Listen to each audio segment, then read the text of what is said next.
রমজানের প্রথম দিনেই হরেক রকম ইফতার আইটেমের পসরা সাজিয়ে বসেছে চকবাজার ঐতিহ্যবাহী ইফতার বাজার। সেখান থেকে সরাসরি যুক্ত হচ্ছেন সহকর্মী আল মোহাইমিনুল খান।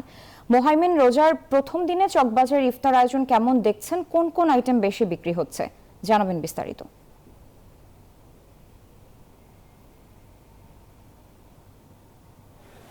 সারা, রমজান মোবারক। ধন্যবাদ আপনাকে। আমি কিন্তু এই মুহূর্তে দাঁড়িয়ে আছি প্রায় ৩০০ বছর পুরনো চকবাজারের শাহী ইফতার বাজারে, এবং দেখতে পাচ্ছেন সেই ৩০০ বছর আগে নবাব শায়েস্তা খানের তৈরি শাহী মসজিদের সামনেই কিন্তু সাজানো হয়েছে এই হরেক রকমের পসরা, এবং এখানে কিন্তু প্রতিবারের মতোই বিখ্যাত সব খাবারগুলো রয়েছে যা আমরা সবাই জানি।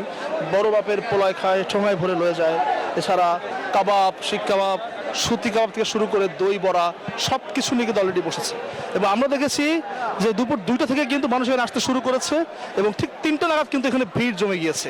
এবং দেখতে পাচ্ছি এরই মধ্যে কিন্তু বাহারি আইটেমগুলো নিয়ে এখানে বসানো হয়েছে চকবাজারের সেই বিখ্যাত শাহী ইফতার বাজার। এবং আমরা ধারণা করছি যে 5টার দিকে কিন্তু এটা আরও বেশি জমে উঠবে, এবং তখন কিন্তু আরও বেশি ভিড় থাকবে এই জায়গাটায়। তো শাহী ইফতার বাজার থেকে এই ছিল আমার কাছে এখন পর্যন্ত সর্বশেষ তথ্য। ধন্যবাদ। মোহাইমিন, আপনাকে ধন্যবাদ।